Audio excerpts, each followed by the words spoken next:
Okay, so we have our second example. Quickly, we'll be rushing through this. If in a simple pendulum experiment, the length of the inextensible string is increased by a factor of 4. So we're talking about the length, and then that length was increased by a factor of 4. Its period is dashed. So I told you, any question that relates length and period, you simply make use of the formula I derived in the previous example, which says that T1 over root L1 is equal to T2 over root L2. So we're looking for the second period.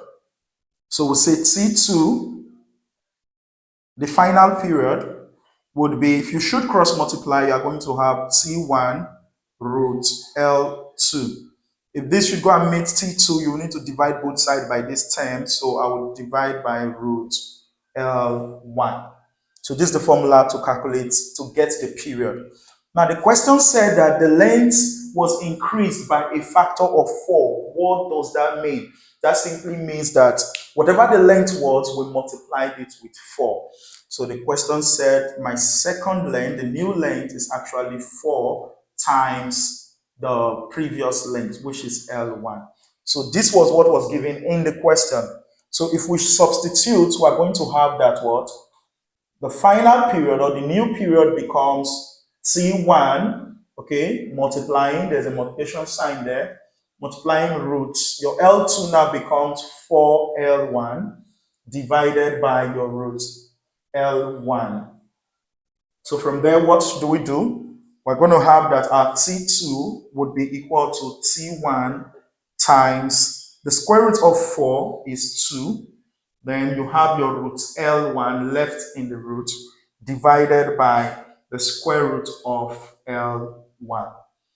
So from here, we can strike this out of the picture and we'll say T2 becomes T1 times 2. So your final result is T2 is equal to 2T1. So what is the implication of this result? It simply means that our new period becomes 2 times the previous period. In other words, the period was increased by a factor of 2, which corresponds to option B. Let's go to the next example quickly. Okay, so we have our third example here.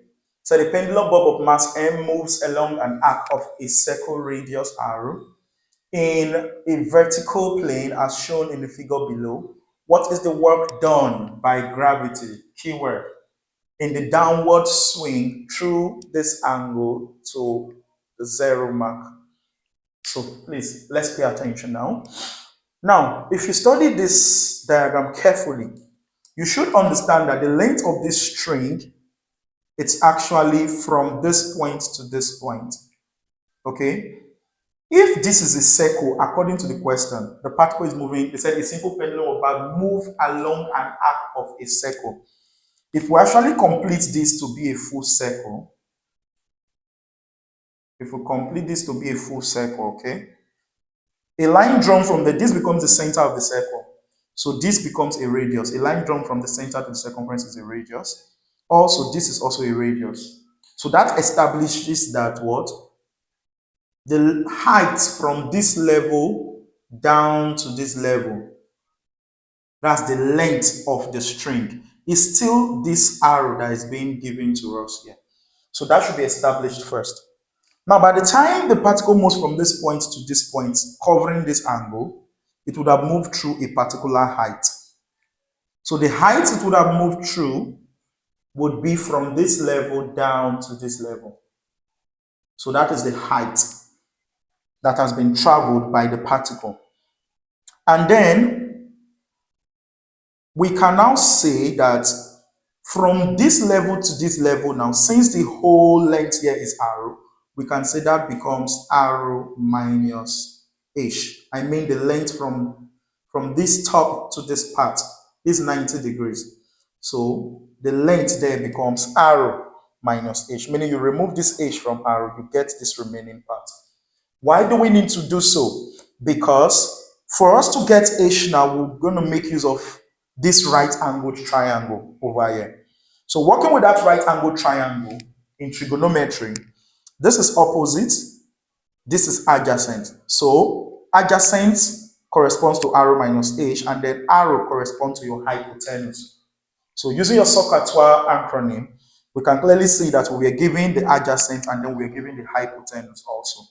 So that's kind of make me say that what cos theta would be equal to my adjacent is r minus h over my hypotenuse is r. So by the time you cross multiply, you're going to have that r would multiply this, and then you have r cos theta would be equal to r minus h. So my aim is to make h the subject of formula. So I carry this over, h becomes positive, h becomes this r over here minus, take this over, you have r cos theta. So h becomes, factoring out h becomes r bracket 1 minus cos theta. Now, what is the essence of getting h? The question says we should calculate the work done by gravity. Remember, work is done when what? A force moves a body through a distance. So the force in this case is the force of gravity. The force of gravity is what propels this to move down to the equilibrium position. So the work done in that case becomes, so work done by gravity would be equal to the weight of the bulb, which is given by mass times acceleration due to gravity. Remember, weight is a force, times the distance moved now is the height that the stone has traveled. In other words, we can say that the work done by gravity is actually the potential energy of the particle at this particular point. So that's the formula. So you can now say your answer becomes mg, and the formula you got for h already is r mg r open bracket 1 minus cos theta. So that is the work done by gravity. That corresponds to option B. We move to the next question without wasting time. Okay, now let's look at this fourth example together. The velocity of a simple harmonic motion is given by that function of a system of mass this. The total energy of the system is dash. Okay, so if we're to solve this problem, this is how we go about it. We are given that the velocity of the system is given by that function, 8 root 25 minus y squared. Okay, so if this be the case, remember that the total energy will actually be equal to the kinetic energy plus the potential energy. That's the total energy at any point. Remember what we started with in our previous video. So if this is a pendulum bulb, we said at this point, your potential energy is maximum. At this point, your kinetic energy is maximum. So in between this motion, we have that the total energy of the system at any point between these regions will be equal to the addition of the kinetic energy at that point and the potential energy. Now, if I'm to work with the equilibrium position, remember that at this equilibrium position, your y is actually equal to 0. What do I mean? At this position, the particle is not being displaced. And also at this position, we said that your potential energy is 0. We established that in the last class. So your kinetic energy is maximum, your potential energy is 0. So if we are to work with this information, we are going to have that what? For this now, I'm going to say at the equilibrium position,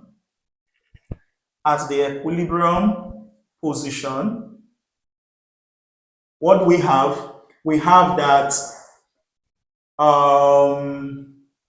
our displacement is 0, okay, and then we also have that the potential energy is 0. So we can now say that V is equal to 8 root 25 minus 0 square. So we are looking at the equilibrium position. So this can take 0. So V becomes equal to 8 root 25 because 0 squared is 0. So that is 8 times the square root of 25 is 5, which gives us 40 meter per second. So this is the velocity of the particle at this position, the equilibrium position. So if that be the case now, we can now plug in our values into the formula. Please, I need a board wipe. Sorry for the delay. Okay, so let's take this off. So having known this, we can now say, therefore, our total energy would be equal to the formula for kinetic energy, remember, is half mv squared, then plus our potential energy at the equilibrium position is 0. So substituting, we're going to have half times the mass of the body was given in the question to be 2, then times the velocity we have derived to be 40. So 40 squared. So 2 kills this out, and 40 squared will give you, I think, 1,600 joules. And that corresponds to option C. That brings us to the end of this particular problem. Let's go to the next example. Okay, now let's look at the fifth example, which says the length of a displaced pendulum bulb which passes its lowest point twice every second is dashed.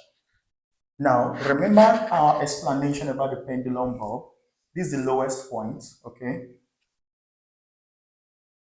So, when the pendulum bulb travels and passes through once, the lowest point once, and returns back to pass through the lowest point, that makes up one cycle, remember. The movement this way and then back to the equilibrium position makes up one cycle. And the time taken to complete one cycle is the period. And according to the question, the time taken, they said every second. It means the time it takes to complete one cycle, according to the question, is 1 second. That corresponds to the period. So in this question, the period was given to you to be 1 second. Now we are looking for the length. You simply write your formula for period. Period is equal to 2 pi root L over G.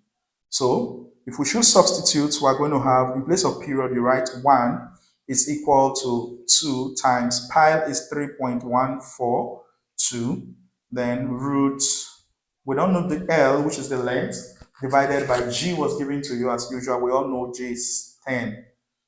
So from this, you punch your calculator, 2 multiplied by that calculator, that would give us what? 6.284.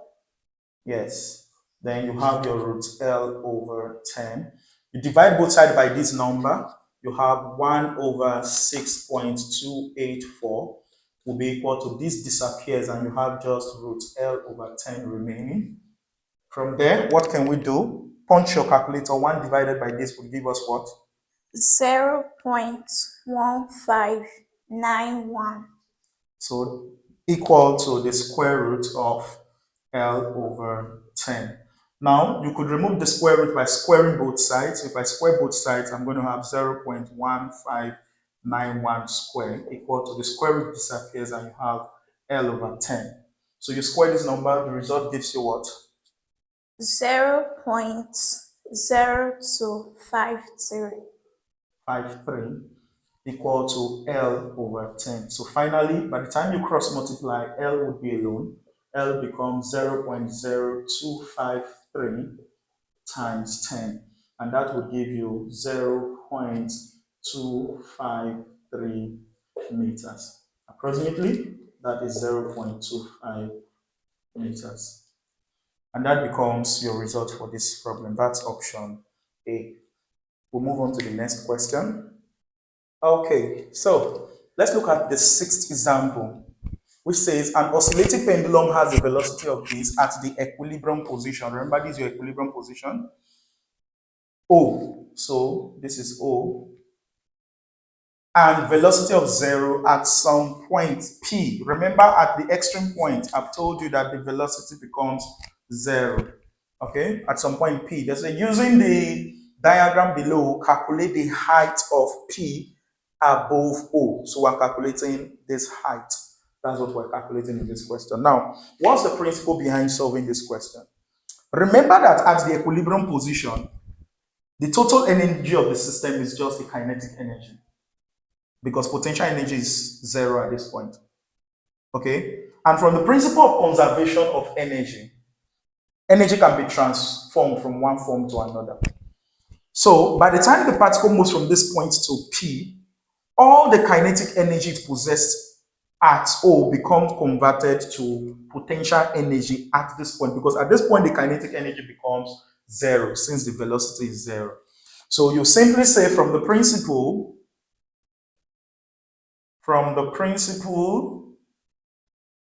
of conservation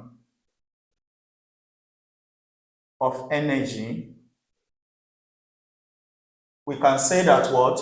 Kinetic energy at O will be equal to the potential energy at P. So using our formulas, it means that half mv squared, which is the formula for kinetic energy, would be equal to the formula for potential energy is mgh, like we know. So if this be the case, if you divide both sides by m, we can clearly see that m would leave the picture. So what is left there becomes 1 times v squared will give you v squared over 2 would be equal to what's left here is gh. And remember, we are looking for g. We're looking for h rather. So we divide both sides by g. So if you divide both sides by g, your h becomes v squared divided by what you have here, which is 2g rather. We are dividing both sides by g. So this becomes the expression for the height. So let's substitute in our values. The velocity at O was given to be 2. So we have 2 squared divided by 2 times g, as usual, is 10. So 2 squared gives you 4, divided by 2 times 10 would give you 20. So 4 divided by 20 will give us our final answer, which becomes what now? 0.2. 0. What? 2. 0.2 meters. So that is how you calculate the height of P above O. That's the end of this problem. Let's see if we can solve one more problem for today. Okay. Now let's look at example 7. So the amplitude of a particle executing simple harmonic motion is 5 centimeter. So we are given the amplitude.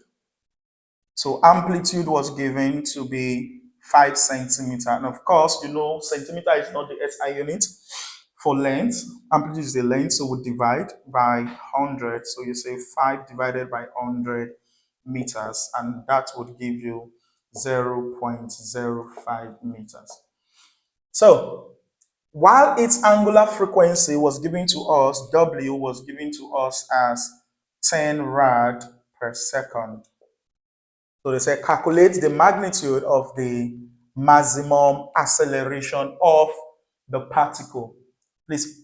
So from what we learned about the pendulum bob, remember that from the definition, the acceleration of the particle is directly proportional to the displacement from the equilibrium position, meaning the farther you move away from the equilibrium position, the higher the acceleration.